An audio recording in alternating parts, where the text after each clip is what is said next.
Hi guys, welcome back to another episode. And in this episode, I'm going to cover the Lamtto D16 4K front and rear dash camera. So Lamtto reached out and asked if I'd like to review their DC16 4K front and dash camera, and in this video I'm going to do a wee review on it. I'm going to do an install, but more importantly I'm going to give one of you lucky lot the chance to win it. So if you don't have a front and dash camera in your car or your van, you're going to want to stick about for this one. So let's dive right in and get it unboxed. So on the box it looks like there's only one camera, but there's actually two in here. So inside we've got the manual and a quick user guide. Oh, we've got a micro USB adapter. You put the SD card in here, you can then plug it into your laptop. But that's pretty cool. I don't see a lot of companies giving you an adapter for the SD card. And then we have a sucker for the window, and I'm guessing you just attach the camera into there. 12 volt power supply, and that's going into USB-C, which is good. This will be the rear camera, I'm guessing. That's the rear camera there. You can see it's fully adjustable. And then you would just basically stick that on your back window, be able to turn that round like that. And that is quite a decent sized cord as well. And then there's an extra wee sticky bit to stick it on. Is the camera. It actually looks like a wee digital camera, doesn't it? So that's everything you get in the box. Basically the camera, the rear view camera, power supply, the sticky suction cup, and the USB micro card reader. So let's cover some of the features. It is a 4K camera and it is a 4K rear view camera. At the top of the camera you can see you've got your wee slot here, and this is for connecting the sucker to it for the window. At the side you've got your AV. This is for plugging in the rear camera, which goes in there. Like that. Beside that, you've got the DC for the 12 volt, will just be that there. And on the left hand side, you've got your power button. On the side, you've got your mic, which basically captures the audio in the cab. Got your SD card slot, and you've got a wee symbol here that says R.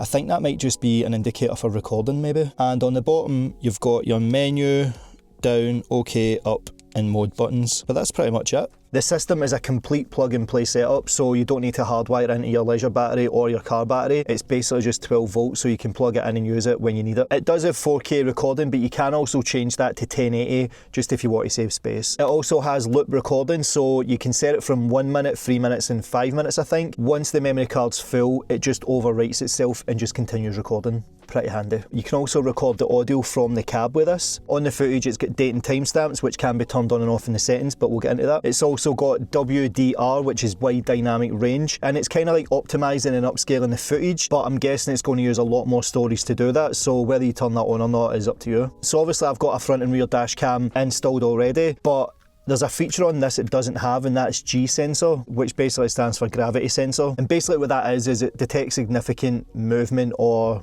shunts or impacts, and then what it does is it locks that recording from being overwritten if the memory card was to get full or whatever. And this is basically because it thinks you've been in an accident and you might need the footage for the police or your insurance. That's a pretty handy thing to have. And following on for the G sensor, it's also got parking monitoring, and in the camera it's got a small lithium battery that charges when it's plugged into the 12 volt socket. This just works the exact same way as the G sensor, so if there's a sudden impact or a significant movement on the car, this will do the exact same thing, and it starts recording to a locked video, but it only does it for a certain amount of time and then it'll basically cut off. But obviously to have a more permanent solution you could hardwire it to your car battery. Because it is plug and play, when this is plugged into the 12 volt car socket, as soon as you turn the engine on it starts recording. And there is also a mobile app as well, but we'll cover that in a wee sec. It also has Wi-Fi to connect to the mobile app.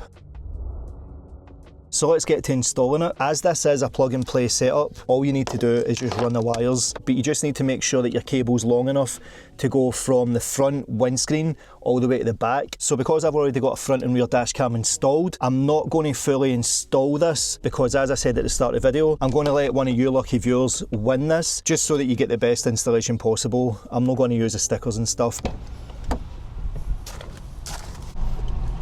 So I've learned from my mistakes, because the last camera that I reviewed, I thought the picture was a wee bit blurry, and it's because I left the lens protective film over it, so I'm doing this before we do anything. So on the back you get a QR code, and we download the app. To enable the Wi-Fi on the camera, we hold the down button until the Wi-Fi symbol comes on. So let's take this cover off. We'll get the suction cup, so you can rotate it as well. I would advise to fully open the cogwheel when you're doing that, because this is plastic and I feel that if you were to put quite a bit of force on that, you could possibly snap it. Let's get it on the window. Before we do it as well, the suction cup's got a wee dial that locks it, so if you turn it, that locks it in. I think you'll be able to see it. It pulls the suction pad in, so you don't really need to lick it. For this, we'll just stick it there and then turn the dial. And that is on there, that is solid. And as you can see, we can still turn it and stuff. Once you get your desired level, we can then just tighten it like that. But I'll leave it loosey-goosey now because we still need to plug it in. And then for the rear camera, it's going to be a wee bit hard to run this wire under the parcel shelf, as you can see, because my wire's already there, so I've not got any space to do it. I'm going to show you how I would run it, and we'll run it to the back of the van. This goes in here, like that. So with the equipped stickers that they give you, you would basically just put this up here and then just run it along your car, and then ran it all the way along the top of my parcel shelf and under my roof. But if you were just installing this in your car, you could take down your head unit and then stuff the cables up there and bring it back down to the back window just so it's a neater finish. Let's run this back to the back of the car. This just shows the length of cable coming back through, and there's still plenty more to come. And as I said, you get these wee clips the wire basically can go onto. The wee brackets will just hold it on, and then you just take the sticker off and you can just stick it where you need to stick it in the car. And then I'll just stick this one up next to my other one, and the wires from this one would just go the same as my other one and just go up through the roof just to keep them nice and hidden. And again, the camera can be fully adjusted for the angle. That's that stuck on, so let's go and see what the picture quality looks like. Attach the 12-volt power supply, and again, this is a long cable as well, so you're not going to have any trouble getting this to your 12-volt socket. Plug this end into the top like that. And again, obviously in your car you can make it more neater. I'm going to see if I can get these cables up out the way just now. With the 12 volt, I'm just going to bring it down here to my socket there, like that. This is clearly not an install for the wires because I literally have no space due to the wires for my current front and rear dash cam. You would bring these wires and put them up here and then run them down the side, much like I've done with my current dash cam setup. If only your car looked like that, eh? So again, we hold down to turn on the Wi-Fi, but the Wi-Fi is already on, so let's see if we hold it down if it turns it off. So the Wi-Fi is on now, so you just hold the down button and you get a wee clicky sound that tells you it's on or off. So at the top here you can already see that it's recording, and at the bottom we've got the resolution. So the front camera is doing 4K and the rear camera is doing 1080.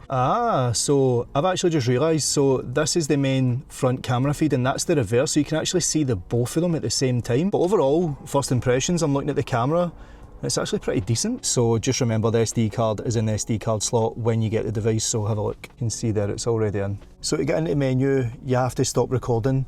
So you click OK, and you can see it stops the timer. Press menu, and then you've got all these different options, and you've got a down and an up button. So you've got resolution, loop recording, exposure, WDR, record audio, G sensor, parking monitor, rear cam with mirror function, Wi-Fi, and then back to the top. So let's go into the resolution and see if we can change the back camera. You basically can go 4K, 2.5K or 1080.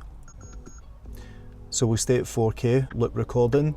We can set that 1 minute, 2 minutes or 3 minutes. Exposure, so we can go plus or minus. So it would be nice if it could actually show us a preview while we're doing it. WDR is a wide dynamic range, so it's on by default. Got record audio, which is on by default. G sensor, middle, high and low. See, I don't know how that's going to detect based on these two cameras. Parking monitor is off, so that's getting a wee bit annoying. And then on the other side, you've got your date and time that you can set, get your language, your frequency hertz, so that's just when you're driving. If you see lights flickering on the screen, you can change the frequency. It's got a screensaver, so that's when we turned it on, you've seen that car. You've got the beep sound, so if you want to turn the sounds off. Switch sounds and format, so you'd format the card there. So let's go and format the card. Formatting the SD card just means that it's going to be configured to the software on this. If you were using a different SD card, you would go and format it just to make sure that it's working properly. And then you've got default settings, and then back to the top. Currently we can see the back camera and the front, but we can actually just choose what one we want to see. So if we press up,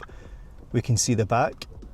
If we press up again, we can just see the front. And if we press up again, we can actually see both of them. So this is going to keep happening until you start pressing record. It can be a wee bit annoying, but it's just reminding you that you're not recording. So if you're driving, it's just telling you, hey listen, you're not recording at the moment. And then if you click into mode, you can actually go into playback mode.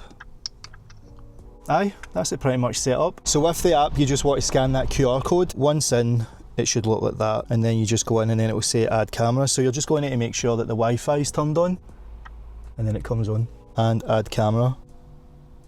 So it will be D16 join, and the password at the bottom of the screen there. So in this case it's 12345678.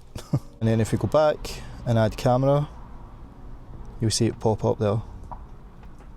That is a very decent image. So let's swap the camera to the rear.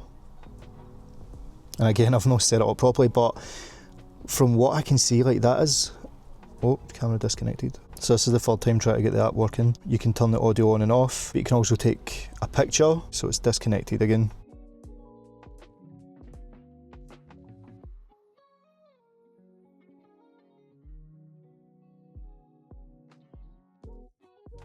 So as you just saw, the app kept cutting out using Wi-Fi. That is a bit annoying, but if I'm being honest, you don't really need it, because if you've got the SD card in there, it's going to save 2 files anyway, one for the front camera and one for the back. If you need any footage from this camera, you can always just get it for the SD card, plug it into your computer with the added adapter that they've given, and you're good to go. So you don't really need the mobile app anyway, because when you've got this all set up, it just starts recording anyway without the Wi-Fi.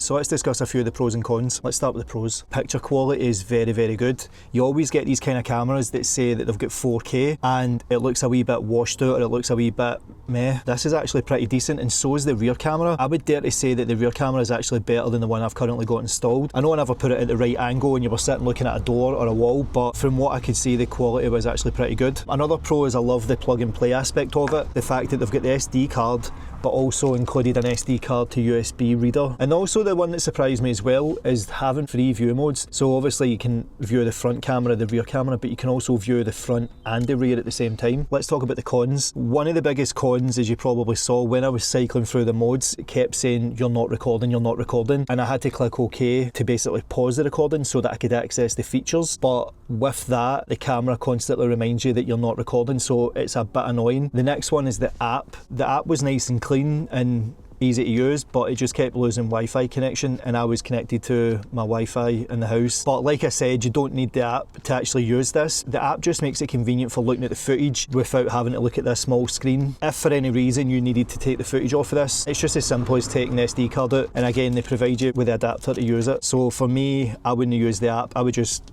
use it like that. Another con for me is I would have liked a dual cable. Like my current setup, I've got one where the 2 wires meet, and then both of them with the same cable go into the one USB-C slot. If you can see where the rear camera goes in and the actual power for it, they're tripping over each other. So you would need to bend the cable round, or you know, move it another way. It's not a biggie, but it is a wee bit of a con for me. And I think it's just due to the fact that I've got a dual cable on my current setup. And the last one, and I think is probably a big one, the mountain suction cup. This is plastic, and if you can see that there, that's the grooves that go into the camera. Like when it's on, it's solid. I don't know how many of you have actually used these kind of mounts, especially with phones, for like selfie sticks and stuff, but every time I try and move the angle, if you put too much force it snaps. This is no exception. I mean, it's quite good turning it, you know, 360. With this, it is a wee bit flimsy, so I don't know whether I would change this out for a different mount, but it would obviously have to be something that this can connect onto. I would say just be careful when you're mounting it, because it is a bit flimsy. So guys, if you want to be in for a chance to win this dash cam setup, you've got to make sure you're subscribed, like this video, and in the comments you can put anything you want, but you've got to include "I need this in my life." Make it different for the last one. And to keep it fair, if you've already won a previous giveaway, there's a free giveaway cooling off period where you can't win it again. So if you want it, get subscribed, like the video, and drop in the comments, "I need this in my life." So guys, that's going to cover it for this episode. If you did go enjoy the video, let me know in the comments. And if you haven't already, why not get subscribed? Again, I'm giving this camera away for free to a lucky subscriber, so you need to make sure that you're subscribed to get it. So until the next one, guys, peace. Right guys, let's do the draw and let's see who won the autovox reversing camera. So let's get the link, paste it in here, and keyword filter, gimme, gimme, gimme. Right, so it's us. So as of the time of doing the video, we've got 50 comments. So best of luck.